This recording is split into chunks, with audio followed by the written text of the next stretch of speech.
नमस्कार. The digital architect या स्रोतावर आधारित या खास विश्लेषणात सर्वांचं स्वागत आहे. आज आपण पाहणार आहोत की एक यशस्वी कंटेंट क्रिएटर म्हणून करिअर कसं घडवता येतं, त्याची संपूर्ण ब्लूप्रिंट काय आहे. चला तर मग सुरू करूया. सुरुवातच एका महत्त्वाच्या प्रश्नानं करूया. खरंच आजच्या काळात एक यशस्वी करिअर आपल्याला मिळतं की ते मुद्दाम घडवावं लागतं? तर आज आपण एका कंटेंट क्रिएटरला फक्त एक चेहरा म्हणून नाही, तर एक डिजिटल शिल्पकार म्हणून पाहणार आहोत. म्हणजे अशी व्यक्ती जी स्वतःच्या करिअरची आणि आपल्या ऑनलाईन कम्युनिटीची जाणीवपूर्वक रचना करते. तर मग पहिल्यांदा हे समजून घेऊया की हा डिजिटल शिल्पकार नक्की असतो तरी कोण आणि या भूमिकेत नेमकं काय काय येतं. सोप्या भाषेत सांगायचं तर डिजिटल शिल्पकार म्हणजे अशी व्यक्ती जी आपल्या कंटेंटमधून स्वतःची एक डिजिटल ओळख तयार करते, एक कम्युनिटी उभारते आणि त्याचं व्यवस्थापन करते. हे काही योगायोगाने मिळालेलं यश नसतं. नाही, ही एक अतिशय धोरणात्मक रचना आहे. अगदी एखाद्या आर्किटेक्टने विचारपूर्वक शून्यातून एखादी इमारत डिझाईन करावी तसंच काहीसं. ठीक आहे, संकल्पना तर समजली, पण आता ही रचना प्रत्यक्षात उभी कशी करायची? यशस्वी डिजिटल करिअर घडवण्यासाठी नक्की कोणते टप्पे महत्त्वाचे आहेत ते आता पाहूया. बघा, आपल्याला इथे एक स्पष्ट 4 टप्प्यांची प्रक्रिया दिसतेय. पहिला टप्पा अर्थातच पाया घालणं, म्हणजे आपलं क्षेत्र कोणतं, आपली खासियत काय आहे आणि आपले प्रेक्षक कोण आहेत हे ठरवणं. त्यानंतर येतो आराखडा, म्हणजे कंटेंटची स्ट्रॅटेजी बनवणं. तिसरा टप्पा म्हणजे प्रत्यक्ष बांधकाम, म्हणजेच सातत्याने कंटेंट तयार करून तो लोकांपर्यंत पोहोचवणं. आणि सगळ्यात शेवटी चौथा टप्पा समुदाय तयार करणं, जिथे आपण आपल्या प्रेक्षकांशी संवाद साधून एक नातं निर्माण करतो. हे अगदी खरंखुरं बांधकाम केल्यासारखंच आहे, नाही का?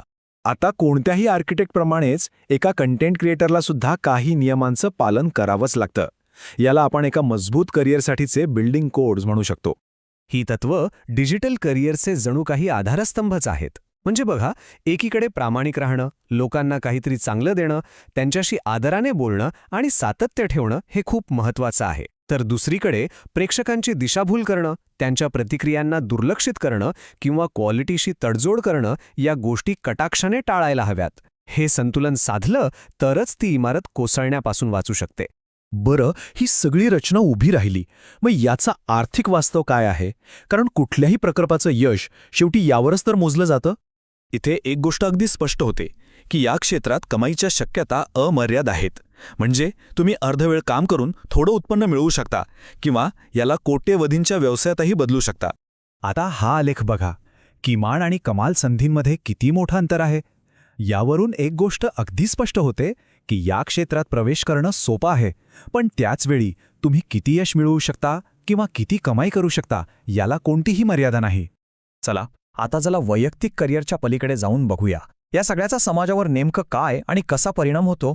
यातला महत्त्वाचा मुद्दा हा आहे की हे डिजिटल शिल्पकार फक्त स्वतःचा ब्रँड नाही बनवत, ते नकळतपणे डिजिटल साक्षरता वाढवून लहान व्यवसायांना एक व्यासपीठ देऊन आपल्या समाजाला आणि देशाच्या अर्थव्यवस्थेला एक मोठं योगदान देत आहेत. म्हणजेच थोडक्यात सांगायचं तर हे विवेचन आपल्याला दाखवतं की कंटेंट क्रिएशन हे एक सुनियोजित आणि धोरणात्मक करिअर आहे आणि समाजात त्याची भूमिका आता केवळ मनोरंजनापुरती मर्यादित राहिलेली नाही, तर ती सतत विस्तारते आहे. आणि हाच विचार आपल्याला भविष्याचा वेध घ्यायला लावतो. ब्लूप्रिंट तर आपल्या समोर आहे, पण यावर कोणती नवी अद्भुत इमारत उभी करायची हे येणारी पिढीच ठरवेल.